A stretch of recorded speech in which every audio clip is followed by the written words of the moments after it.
This episode is brought to you by Disney's Mufasa, The Lion King. Get tickets now for the ultimate family holiday movie experience. Reunite with the characters you know and the untold story you'd never expect. Witness Mufasa's rise from orphan to king and see how the legendary villain Scar got his name. Disney's Mufasa, The Lion King. In theaters everywhere now. The kingdom awaits. Welcome back to another edition of the Disney Dish Podcast with Jim Hill. It's me, Len Testa, and this is our show for the week of Schmersday, December 30th, 2024. Happy New Year, everyone. On the show today, news, surveys, listener questions, and a new Disney patent for a ride system we've not seen before. Then in our main segment, Jim finishes up the history of Disney's Riviera Resort. Let's get started by bringing in the man whose New Year's resolutions involve him waking up with the discipline and ability to make good choices he's not shown even once in his life. It's Mr. Jim Hill. Jim, how's it going? That is painfully honest, Len. Now, mind you, I go the entirely different way when it comes to New Year's. Instead of resolutions, I am an adherent to the Black Eyed Peas and Collard Green School. Are you familiar with this? Oh, yeah. This is the traditional dish on New Year's Day, right? Yes, the idea that if you eat Black Eyed Peas and Collard Greens on January 1st, then the next 360 some odd days will be very prosperous for you. The idea that Black Eyed Peas represent all of the coins that will flow into your pockets in the coming year, and the Collard Greens are all of the greenbacks you will find in your wallet. Len, I don't necessarily know if I actually buy into any of this, but anytime I can get a vegetable that's been simmering in a pan for 2 hours next to a ham hock, I'm there. Exactly. Is nutrition that hard, really? Yeah. Well, just to be fair here, we were talking pre-gaming, and you were talking about, for example, on Christmas Eve, you went out for sushi, and you have to understand that the traditional Italian dinner of the seven fishes, right? Right. But, with soy sauce. You have to understand, I'm from New England, and when we look at a lovely piece of seafood, we go in the exact opposite direction. You take a clam. It's like, oh, yeah, you know what would be great with this? Milk and potatoes, all right? I thought you were going to go with, you know what would be great with this fish? Fried. There we go. Also what we do. What was the place that you took Jim Schull and I to? Oh, by Plymouth Rock, literally by Plymouth Rock. We did. That was wonderful. Yes, Woods Seafood. They're right on the edge of Plymouth Harbor. But again, same thing. You really have to be careful there in that restaurant. If you get too close to the deep fryer, they will throw you in. They only know one thing to do with things that are behind the counter. And it's like, well, they go into the fryer. And it was weird that the cash register had dinner mints and then statins, like for your. That's it. Both of them were a quarter. It was weird. I thought those were prescription only, but who knows? No. Please take a handful. You're going to need them. That was delightful. That was really good. Cool. All right, Jim, let's do a quick shout out to our subscribers. Thanks to everyone who subscribes to the show over at patreon.com/JimHillMedia, including Johnny Burnett, Austin P., Jeremy Glazer, Nick Schwab, Ken Coates, and Stacy Johnson. Jim, these are the Toy Story Land cast members who ensure that every effect, light, and ride vehicle in Slinky Dog Dash starts the morning with a fresh set of D batteries. The cast members say there's absolutely no need to question where they get that many D batteries anyway, and your emergency flashlight out in the garage in the second drawer on the left is in perfect working condition. True story. Oh, this explains so much. Okay. On to the news. There's no need to check. Just trust us. Okay, yeah. All right. On to the news. Folks, the news is sponsored by touringplans.com. Touring Plans helps you save time and money at theme parks like Walt Disney World. Check us out at touringplans.com. All right, and speaking of Walt Disney World, Jim, I note this week the Lightning Lane Premier Pass has sold out in multiple parks on multiple days. So the Magic Kingdom Premier Pass, which was priced at $478 per person with tax, sold out on Christmas Day, the 27th, 28th, 29th, 30th, and tomorrow, the 31st. Also, Hollywood Studios sold out on the 20th, 20th, and 30th so far at $372 per person. Even Epcot sold out on December 21st at $149 per person. Wow. I mean, okay, on the one hand, sellouts indicate that Disney has room to increase the prices for these things. And my next question, Jim, is what's the upper limit for this? I mean, if the Magic Kingdom is selling out $500 a pop, $478, what's the upper limit there? I don't know what to tell you. I was literally talking with a relative about this at a Hill family party last night. And when you think about what you pay to get into the park, the admission cost is negligible compared to the cost of the Premier Pass. No, and it's just and just the whole notion of you paid to get in. Well, that's nice. Oh, you want to actually ride something? Oh, well, come with me. And let's see, how many kidneys do you have left, sir? I think I've told this story before, but kidneys aren't worth all that much money anymore. Oh, okay. I remember when it's a surprisingly little amount of money. I remember when an Eddie Van Halen guitar was going up for sale, and I just happened to for auction, and I happened to randomly look at how much one lung and one kidney would get me, and it's let's put it this way, Jim, it's not enough to afford a guitar. Oh well. Okay. But what do you think about this? I mean, what is the upper limit on these prices? Is it? I mean, so we're at $478 for the Magic Kingdom. Is it $600, $700, $800?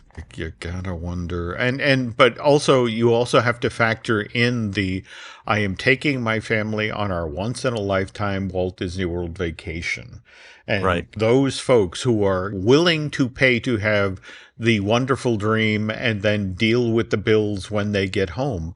The impact they have on everybody else in the park is fascinating. You kind of understand, you know, why there's expansion happening in the Magic Kingdom and, you know, all over the parks, and then why they're picking popular franchises for things like that. It makes sense when you look at these numbers.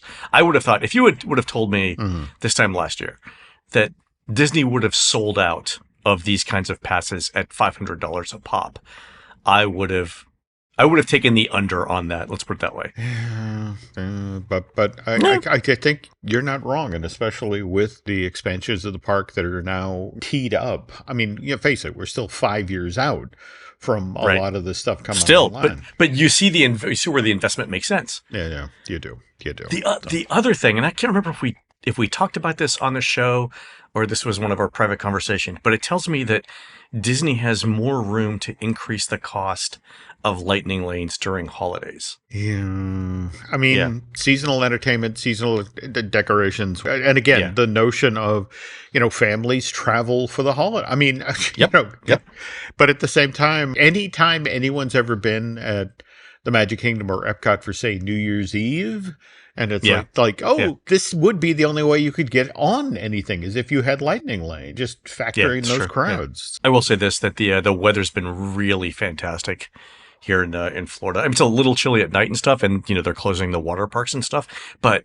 I mean, you can layer, and you're not sweating during the day. I don't know. I think December's where it's at for Florida right now. I was just chatting with a relative who works. Actually, again, has been going to like symposiums in Dubai and that sort of thing for climate change. And we actually got talking about what's Disney going to do over the next 2 and 3 decades as things change in Florida. We've already seen what it's like during the summer. It's a risk. Yeah, you know. And what do? Do you invest in covered queue space? Do you invest in air conditioning? How do you prep these parks for the next 2 and 3 decades? Domes, Jim. Domes. There we go. All right. There's an idea. They were ahead of their time. Okay. All right, Jim. Speaking of new things coming to Walt Disney World, did you see last week that the Disney company has signed an agreement with Bluey? Yes. To bring Bluey to the Disney Cruise Line, Walt Disney World, and Disneyland Resort. So, first it's going to happen in cruises to Australia. Yes, earlier this year. They start there, and I want to say they are working on stuff for the parks. But remember, this is a show that primarily runs on Disney Junior. And in fact, this announcement comes on the heels of a previous announcement just a few days before they revealed they're coming into the parks that Disney and BBC Studios will be collaborating on a Bluey feature-length film that will show up in theaters in 2027. But this is sort of the warning shot for this character coming to the Disney parks. So What are your thoughts? Where do you think he's going to show up? Well, I mean, I think a ride is a few years away, even if it happens at all. I mean, the movie would have to be a success. But the fastest way to get Bluey into the parks is character readings and live shows. So that's what I expect to see. I'm guessing that if this is going to happen domestically, it'll be in Hollywood Studios and Disney California Adventure. The studios seems kind of like preset for like Animation Courtyard. Oh, yeah. Yeah. I think that's a very safe bet right there. Yeah, and that doesn't preclude them from using Animation Courtyard for anything else. This would be like another medium-term thing. I got to go back, though, and watch the Bluey cartoons, because I know they're super popular, but I didn't know anything about the franchise, so maybe that's what I'll do this week. Okay. The interesting thing is, at this point, I want to say there's 49 of the cartoons. They're only 8 minutes long, Len, so... Oh, really? Oh, fantastic. So there you go. Okay, awesome. I'll do that then. All right, Jim, also over in Universal Orlando, ride and effects testing continues, especially at night. For Epic Universe, our friend BioReconstruct got some great nighttime photos in the park recently. Jim, I noticed that there's a fog effect at the coaster launch at Hiccuped Wings Gliders, and that looks fantastic at night. I put some photos in the show notes. Also, Jim, did you see Bio's video of the lightning and flaming windmill effects in Dark Universe at the Frankenstein ride?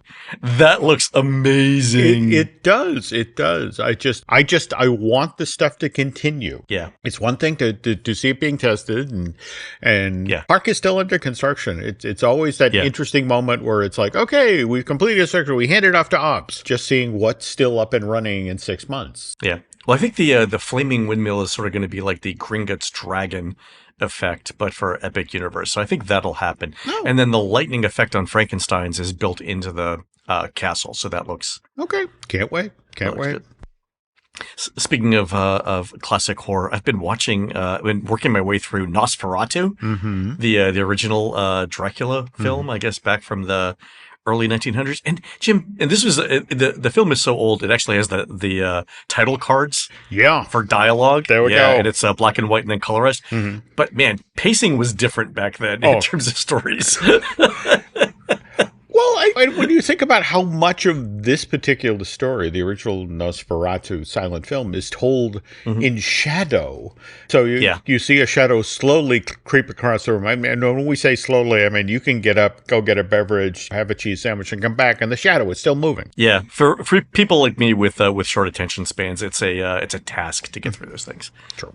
Also, Universal's filed paperwork this week for the removal of Hollywood Rip Ride Rocket at Universal Studios Florida. This is going to be a new Fast and Furious coaster. Has that been announced, Jim? I don't think I don't know if it's been announced, but that's what it is. There we go. And they filed the paperwork? Do we have a close date yet? Or I don't think we have a close date yet. I'm expecting January, February of 2025 and 2026 opening.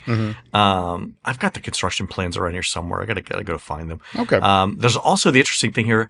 Rumor is there'll be a second launch in the coaster, so you'll be launched, and then there's a second launch as well. Also, there's a new loading station, which is apparently going to be over by Race Through New York. Yeah. I mean, allegedly. Alleged. There we go. But yeah, for launching that deep in the park, but then supposedly following at least some of the route that Rip Ride Rocket previously followed out to the front of the park and back. I think it is. It goes all along the same thing. So they'll add additional track to the coaster, but it's going to largely take up the same footprint with a different loading station and everything. So interesting. Yeah. Okay. All right, and speaking of Universal, we'll switch over to surveys. Our friend Alex sent in a new Universal Orlando survey asking about robes. There were 4 questions here. Were you aware, Jim, that you can buy a Harry Potter robe? Did you consider buying a Harry Potter robe? Why didn't you buy a Harry Potter robe? And what types of different robes, bundle packages, or experiences would make you more inclined to buy a robe? Is there, I mean, I've seen the Harry Potter films. There's not a robe ceremony like there's a wand ceremony, right? No.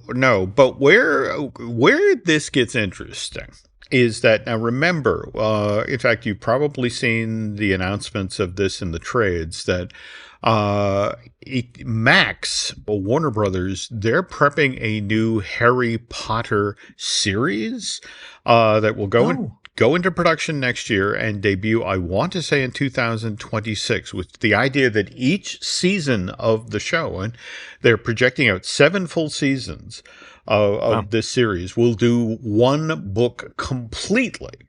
Really? That's a great idea. Well, but here's the thing that kind of concerns the folks at Universal, which is why you're seeing these questions about Harry Potter merch. Okay, brand new take on the world of Harry Potter. And we've put all of this steel and concrete into the Wizarding World that keys off of course, the films that I ran for that 10-year period from, I want to say, 2001 to 2011, 2012. And this is a Universal kind of sort of putting a finger up in the wind to the effect of, okay, do we need to revisit what sort of merch we're offering in the parks? Because what if we're going after now the next generation of Harry Potter fans that aren't necessarily as invested in the films they watched growing up, but rather this brand new series.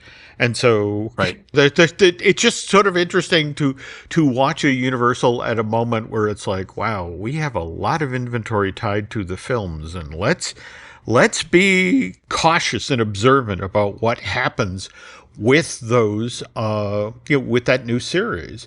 Because if it catches fire, do we need to figure out a way to bring that into our parks? So, and oh, that's fantastic. Yeah. So we'll see. We'll see.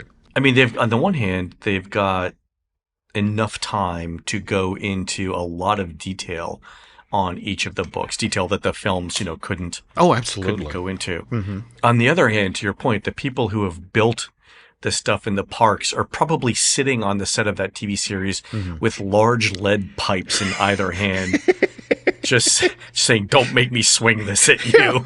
Stick to the canon as much as stick to what's been built as much as you can. There you go. There you go. Fantastic. Oh, that's exciting. So when does the series premiere? Well, again, we're just now hearing about them beginning the casting process. Okay. And we'll hear officially probably the names of the various cast members starting in the first quarter of 2025. And my understanding is pre-production begins spring, summer, actual shooting begins in the fall of that same year, and we will see the first episodes show up on that streaming service starting in 2026. Fantastic. Looking forward to it. Also, Jim, our friend Brian Brigette sent in a Disney survey with a new question about transportation inside Walt Disney World. The question is this. When thinking about transportation in Walt Disney World, which of the following features are most important to you and your family? And you get to pick 3. So environmentally friendly, predictability, that is accurate departure and arrival times, a short wait to get on, the fastest travel time, comfort, having private personal space like your own Skyliner or gondola, accessibility and room for strollers, stuff like that, limited transfers per journey, making it fun or enjoyable to travel, making it unique to travel, and minimal crowding. And then there were 2 other questions. Were you aware of minivans, and did you use minivans? So I'm trying to figure out, Jim, is this a question where Disney wants to figure out how to better market minivans, or are they trying to market alternate transportation? Boy, that's a fascinating question because, I mean, remember, the minivans were popular until they weren't. Right, exactly. Yeah. And let's be honest here that some of that was a decision Mr. Chapek made, and now Mr. Iger is back in. Right. And the interesting thing about the minivans is they were ridiculously flexible. You could send them to anywhere on property, whereas something like the Skyliner, and don't get me wrong, the Skyliner has proven to be a real boon if you're staying at Art of Animation or Pop Century or likewise the Riviera and Caribbean Beach. But that only services those resorts there and between Epcot and the studios, whereas the minivans could go anywhere on property and collect you. And I think, Right. especially in an era where, remember, just at the top of the show here, we were talking about families who were spending over $400 a day just to be able to get on every ride in the Magic Kingdom. And Oh, yeah. I get it. Okay. Yeah. Linking those two things together. That makes sense. yeah, I mean, it's just sort of if you're going to go that deep into your pocket to make sure you get on every ride, the fact that you walk out the front door at, say, the Grand Flow and there's a minivan waiting for you that will take you right to the front of the park, it's like, what would you be willing to pay for that? Oh, you mentioned that. You know what's interesting is I've started to use scheduled Ubers a lot. Like if I know I'm going into the park, and I need to be there if I'm going to Epcot, let's say, and I need to be there at noon, I'll schedule an Uber to pick me up at 11:30 in Celebration. And I wonder if you could do that with minivans, because one of the many reasons why I don't use minivans is I don't like the 12-minute wait to pick up the minivan. Like that screws up the entire cost-benefit analysis of getting there quickly. Oh, absolutely. But like if you could schedule a minivan pickup, that would be like, pick me up at 7:30 and drop me off at the Magic Kingdom at 7:45 for an 8 o'clock opening. That's where it's at. Well, where this gets especially interesting is, you remember when they had that bus service that would drop you off backstage? It was relatively short-lived. I want to say 3 months, maybe 6 months. They would pick you up and literally take you behind the scenes at the park, and you'd step out and come in from backstage. I know you've talked about it. I don't remember it. Okay. It was something that they tried at the parks for a short time, and were trying to determine a price point and that sort of thing. And it was shut down. But again, when we're now in a Disney investigating the whales market, and what are they willing to pay for? Yeah. What sort of access, and how much would you pay to, I don't have to get on the monorail, I don't have to get a ferry, I can be taken backstage and go through a relatively short security line, and I'm in the park. That would totally make sense. Yeah. So let's see what happens here. Oh, that's an interesting idea. All right, we'll watch that. On to listener questions. Our friend Kevin Welch wrote in with this question about renting DVC points. And Kevin says, I enjoyed last week's review of the new Poly Island Tower. What specifically caught my attention was Len saying that the Island Tower was his new favorite place to rent DVC points in the Magic Kingdom Resort area. Do you have any recommendations for the best places to rent DVC points in other areas of Walt Disney World as well? Whether it's based on amenities, transportation, restaurants, or best value, I'm interested to know your thoughts. All right, Kevin, I will definitely pick that up for a future show. I'll try. Give me a week or two to do that. If you guys in the meantime have any suggestions about where you like to stay and why, send them in, and I will incorporate those into the show notes. Also from Tim, a correction from last week's show. Tim says, here's a quick refresher on the distinction between the Republic of China and the People's Republic of China, and why the State Department was concerned. The ROC is the official name of Taiwan, which was where Chiang Kai-shek's nationalist forces retreated to, or, quote, invaded, as per my 9th generation Taiwanese wife. There we go. After losing the Chinese Civil War against Mao's forces. Officially, the nationalists didn't lose and maintain control of mainland China and all but, actual governance. There you go. So Chiang's government in Taipei maintained the name Republic of China, and the U.S.'s official diplomacy with China was with the ROC until 1979, following Nixon's normalization of relations with Beijing in 1972, the Sino-Soviet split of the late 70s, and the reforms of the post-Mao CCP.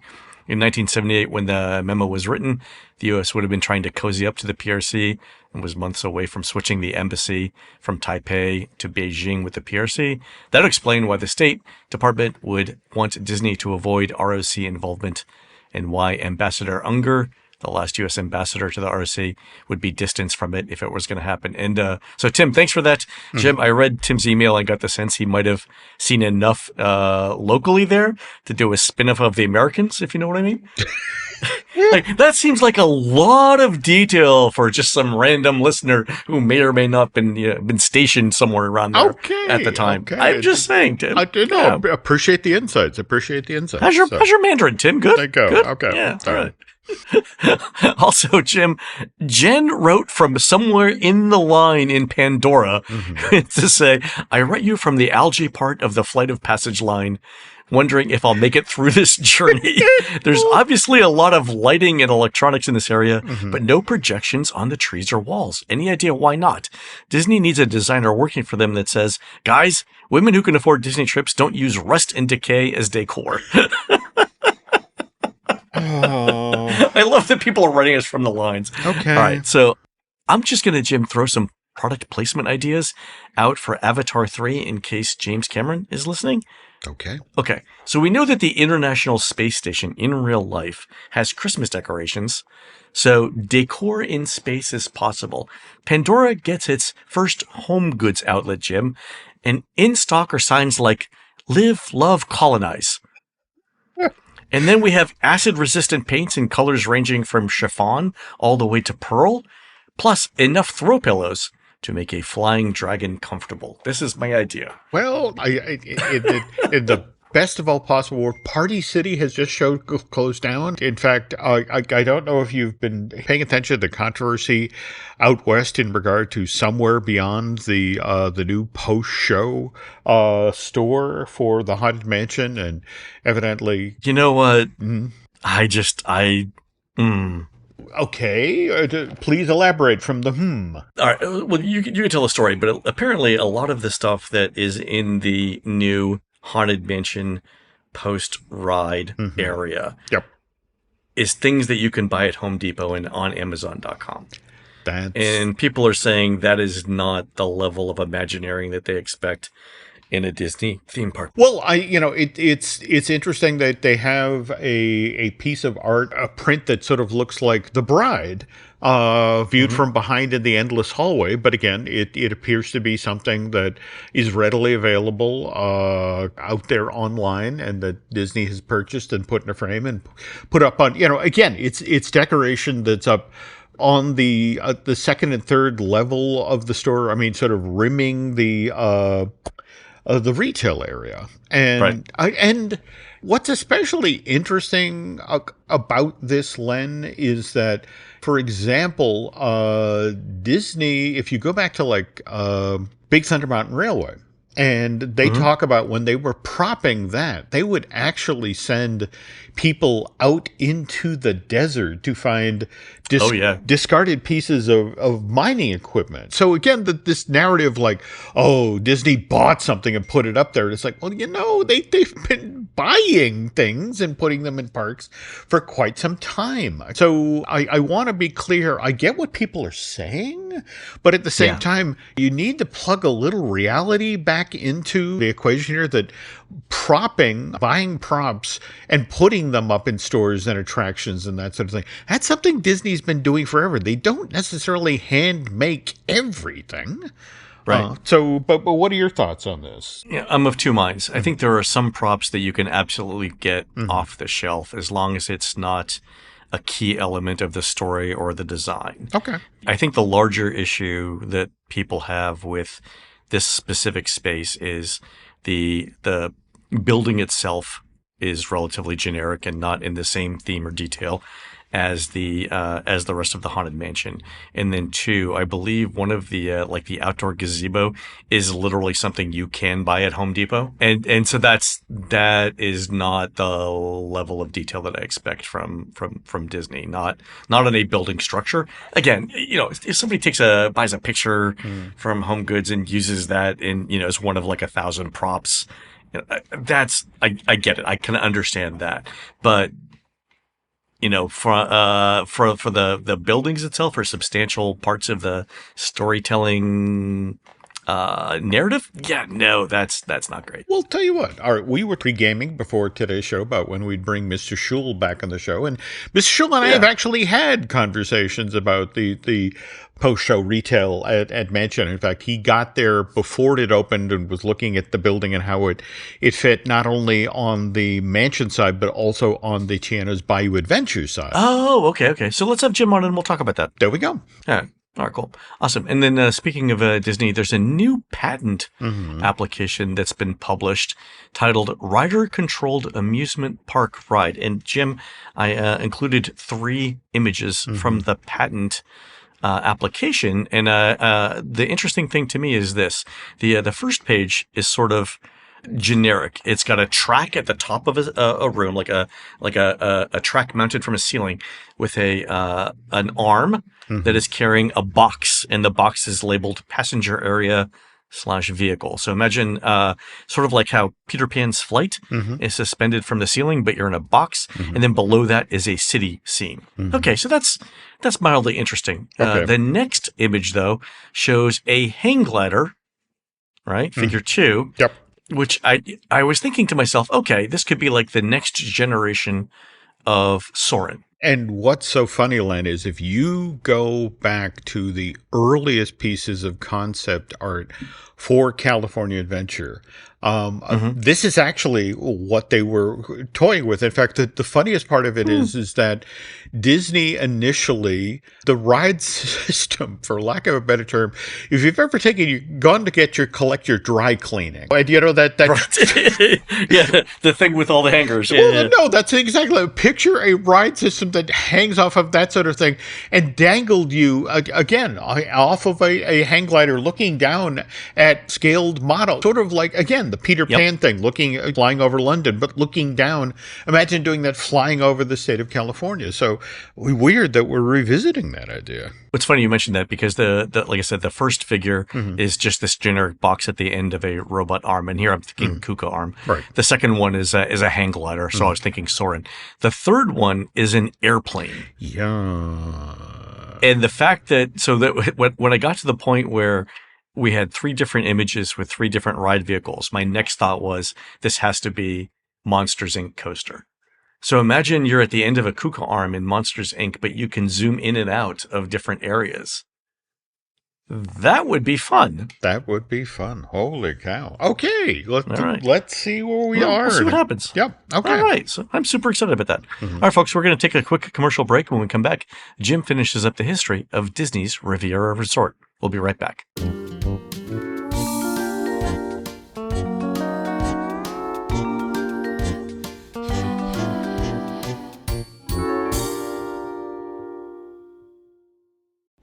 Streaming now on Peacock.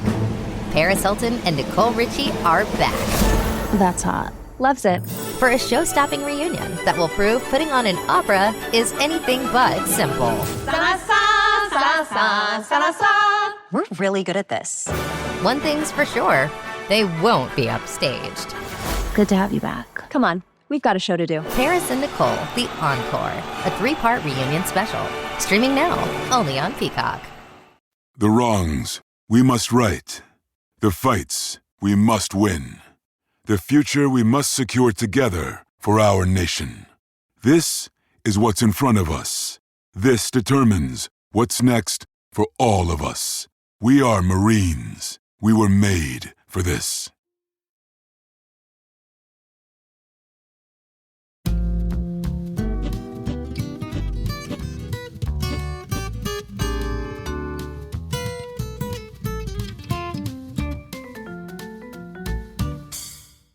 And we're back. All right, Jim, we left off last week with the Bonnet Creek resorts opening. Yep. And Disney's managers thinking, how could we get in on this sweet, sweet Bonnet Creek action, right? Well, yeah. Eventually, we began to hear news in June of 2016 about potentially doing something DVC related at Caribbean Beach Resort. But want to stress here, the resort had been open for 28 years at that point. And as we mentioned on last week's show, for a time there in the late 1980s, Caribbean Beach Resort was the 5th largest hotel in all of Florida.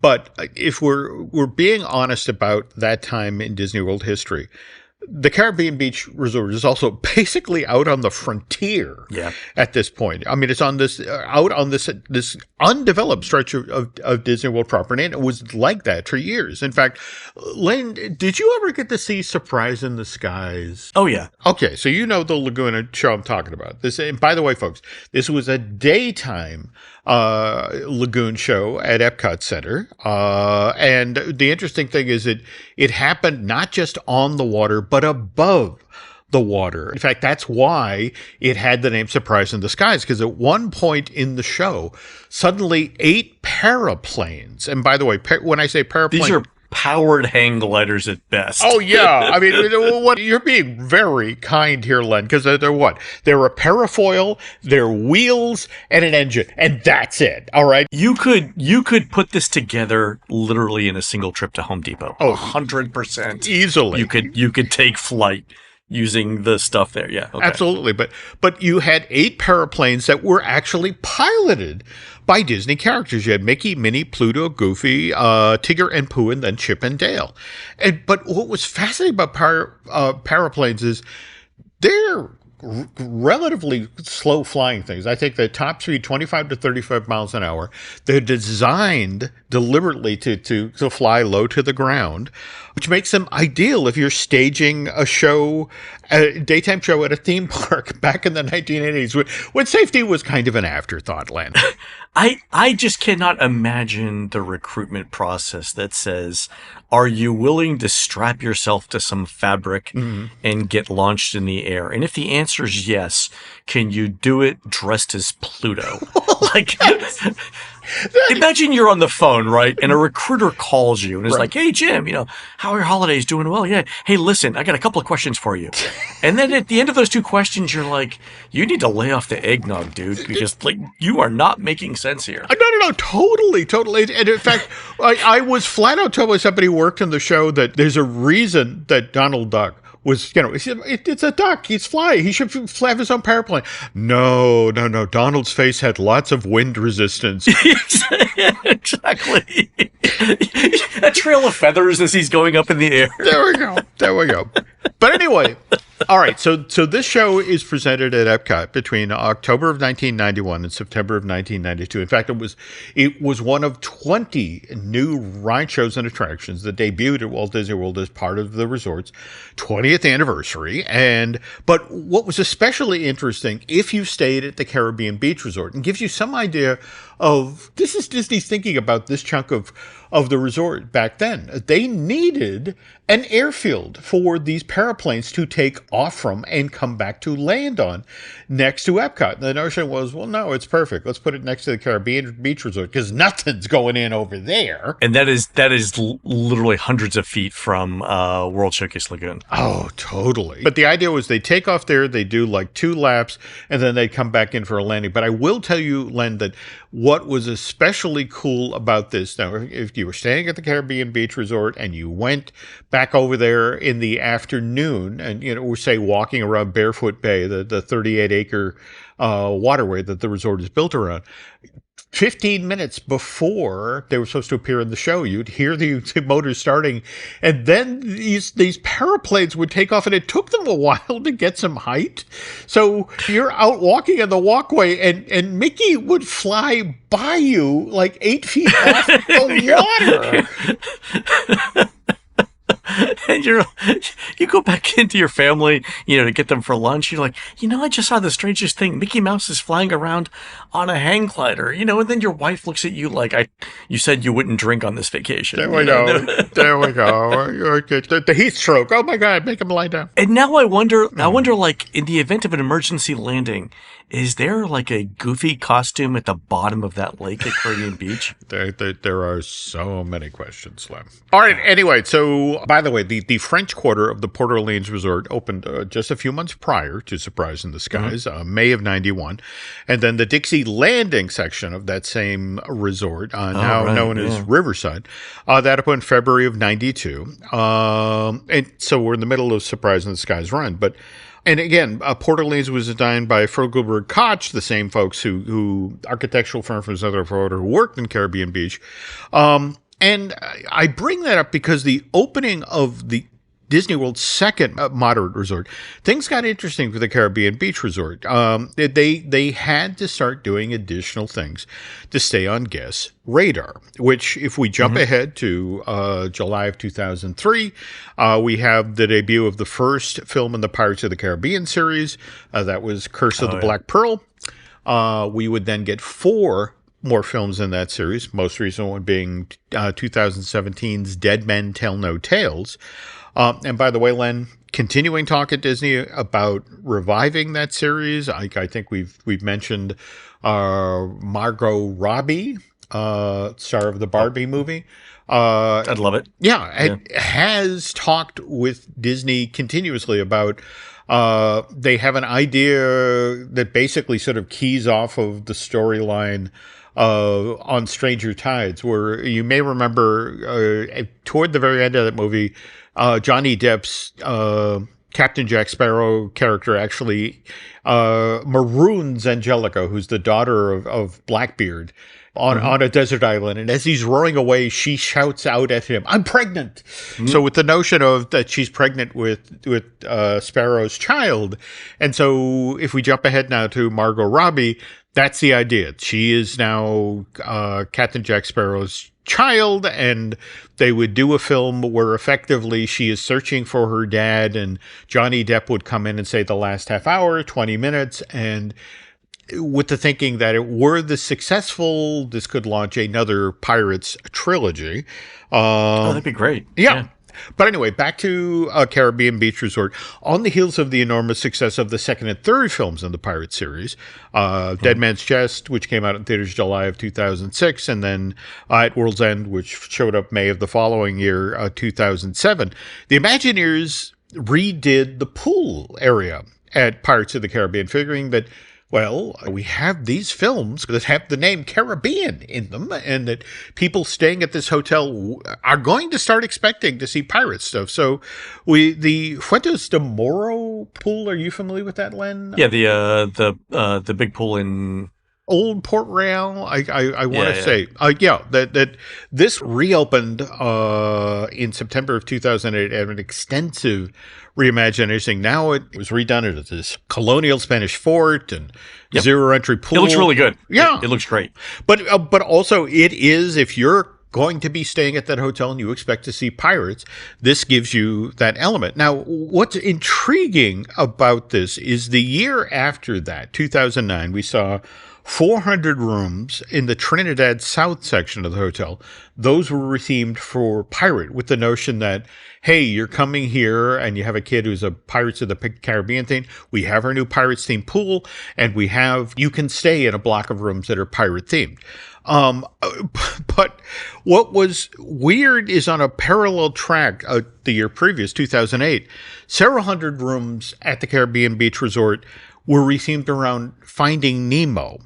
But not to put too fine a point on it, but it's Australian. Well, no, that's it. Thank you. I mean, it's just yes, it involves water, but that, I mean, if ever there is a Pixar film that lets you know where you are, it's like how many times is the Barrier Reef or the East Australian Current or Sydney Harbor, Wallaby Way, or whatever. No, that's it exactly. But the thinking and Imagineering is water's water. Fish. There we go.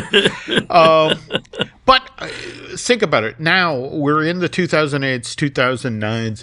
We now have 2/5 of this resort, this 2,100 room hotel, where in order to make it more competitive, make it more appealing to people who are returning to Walt Disney World. Because again, remember that this hotel opened in 2008, so it's now 20 years old.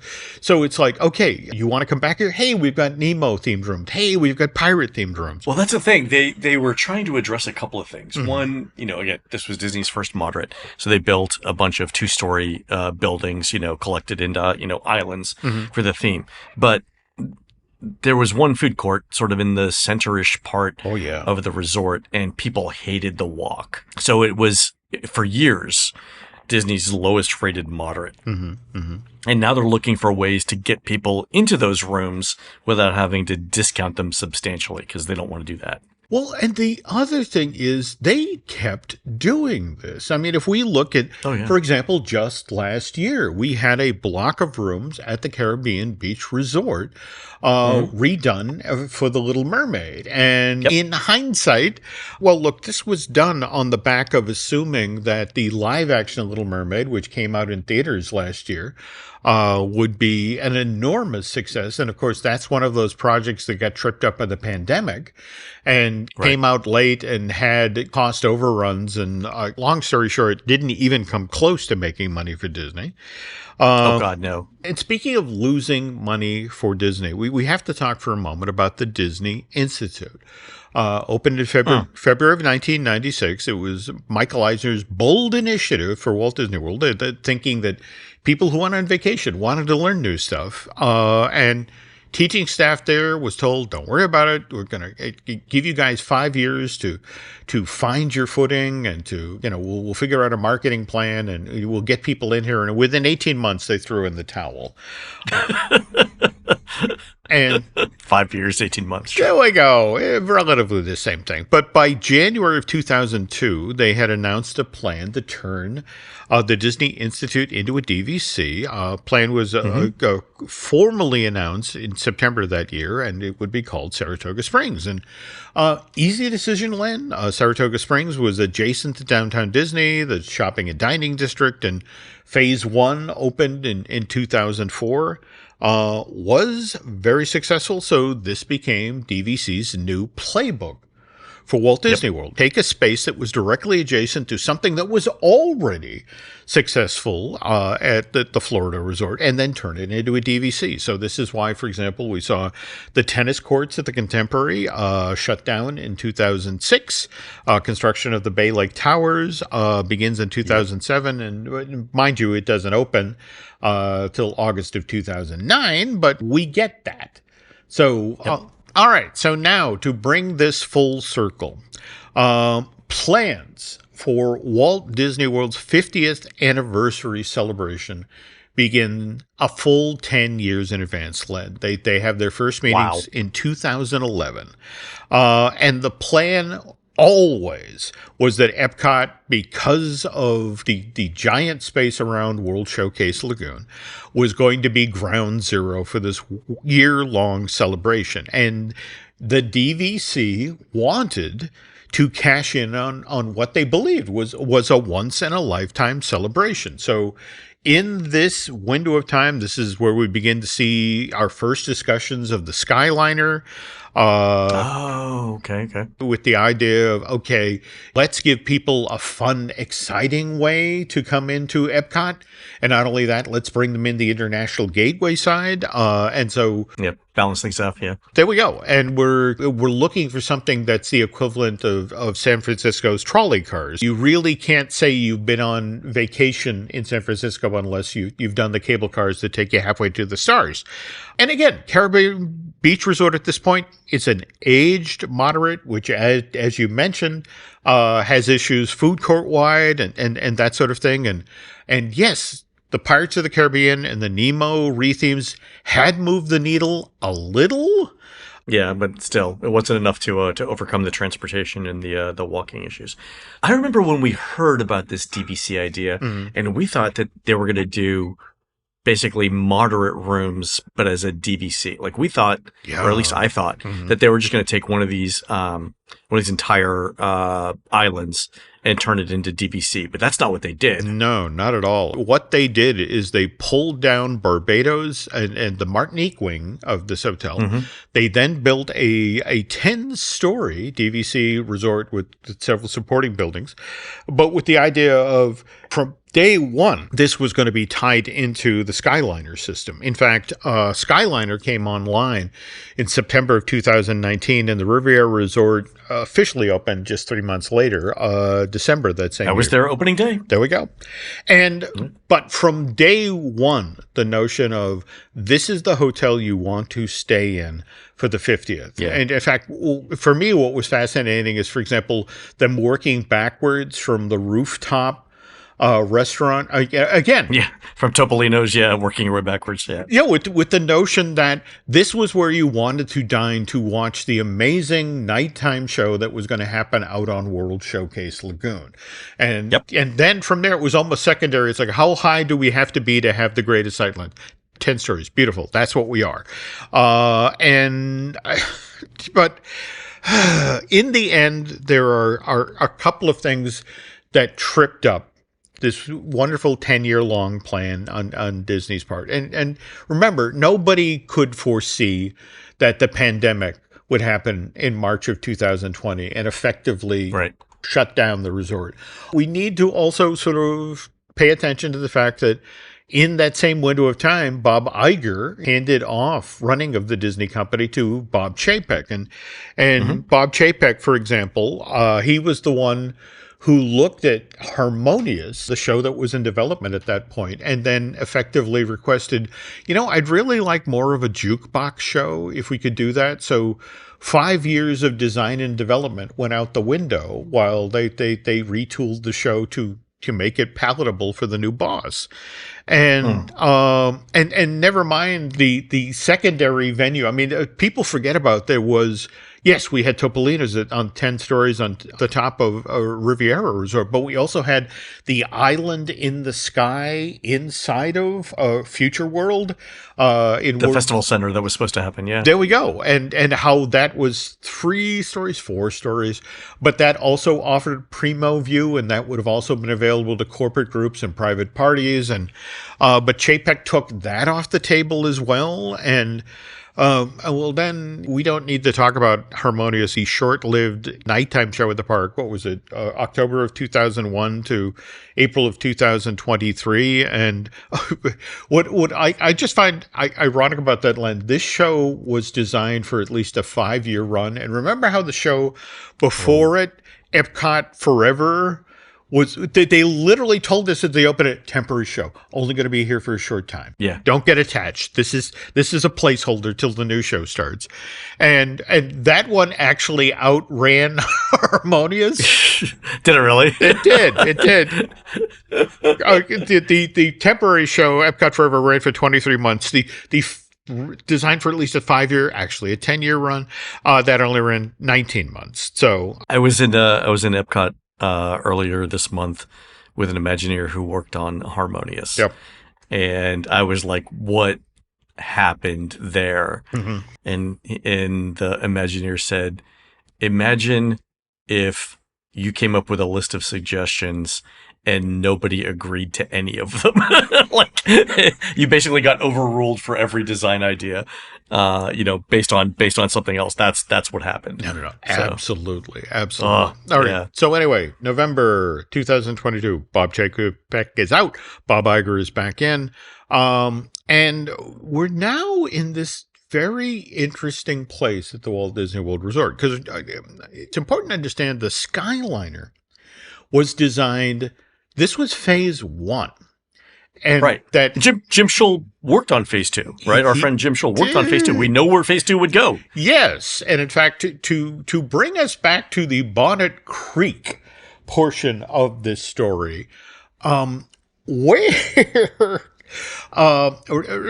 last week's show where we talked about the route mass and Disney stalled that development for decades until they couldn't. Right. Yeah. In order to get to the next place that the Skyliner is supposed to go, and I don't think we're allowed to talk about that. We can say this. It's supposed to go to Disney Springs from Pop Century. That's phase 2. Okay. But to do that, you have to pass over Bonnet Creek, which Disney doesn't own. There we go. And not only that, Len, but you have to put a support tower for the system in the middle of the Waldorf Astoria's 18-hole golf course. And so that was... Yeah. Oh, sure. Yeah, absolutely no problem. Yeah. We'll just call up the folks over at the Waldorf, and I'm sure we can get this resolved in a single phone call. And that was the thing. The decades of dicking over the development team, that was a very short phone call. And that's why right now Skyliner expansion is on hold, because that's the route, that the way the Skyliner works with the various support poles and stations that move the cables along and that sort of thing. They need that. They can't get over to Disney Springs unless they pass through that land. And so it's a fascinating space to be in. And they could go through Caribbean Beach, but Caribbean Beach is already one hub, and I think the phase 3 plan was to connect the west side of World Drive to Pop Century. So like you would go Blizzard Beach-ish, basically make Blizzard Beach its own hub eventually, because you could go north to Coronado, south to the All-Star Resorts, and then further west to Animal Kingdom. Like that's where and they've got a clear shot of land across there. So Pop Century kind of makes sense as a hub. But yeah, if you can't get to Disney Springs through Bonnet Creek, then it becomes more difficult. No, absolutely. So it's a very interesting place to be right now. And again, now circling back to the Riviera Resort, I have to ask, on the heels of having just stayed at the Poly Towers, and you were talking about, for example, how much it reminded you of Alani and how you enjoyed the studio room and that sort of thing.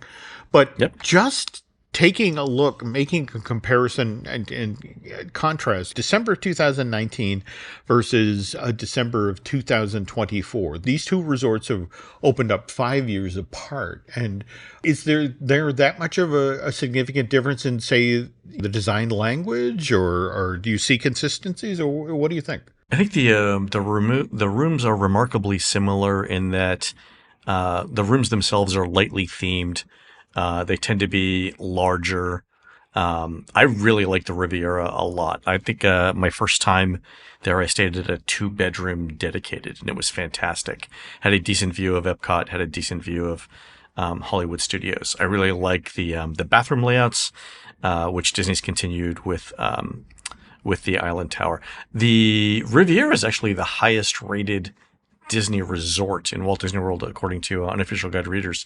Wow. And the Skyliner plays into that 100%. Okay. Yeah. So yeah, it's it does really, really well. The next highest after that would be the Villas of the Grand Floridian, which you think of in terms of location. Again, walking distance to the TTC, walking distance to the Magic Kingdom. Same thing, shared by the Island Tower. So I'd expect the Island Towers to be up there too. But yeah, two fantastic DVC resorts. Really like them a lot. Okay. One final question before we close it. Realistically, and again, given the amount of data you've got to collect before you can get something definitive, how long till we get a sense of what unofficial guide readers actually think of the Poly Towers? So we'll probably need, somewhere around 50, 60 surveys to see what happens there. My sense is we'll have it in a few months. Oh, cool. Okay. Well, can't wait to hear. Yeah, it should be fantastic. I'm looking forward to it. Well, anyway, that's a look at the Riviera Resort. And again, I apologize to the folks who hadn't planned on hearing the word root mass quite that often, but that's a big part of that story, folks. All right, folks, that's going to do it for the show today. You can help support our show by subscribing over at patreon.com/JimHillMedia, where we're posting exclusive shows every week. Our most recent show looks at how the Great Movie Ride set the stage for the extraterrestrial alien encounter. And on next week's show, Jim looks back at the history of theme park music from Disney composer George Wilkins.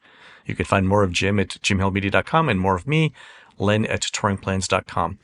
We're produced spectacularly by Eric Hersey and David Gray, who will be debuting their new one-act play titled Our Love Was Endless, Like the Wait at a Chick-fil-A Drive-Thru, at the 2025 Virginia Thespian Festival, running January 9th through the 11th, 2025, at the prestigious Hilton Conference Center and the magnificent Capital One Hall in beautiful downtown Tysons Corner in McLean, Virginia.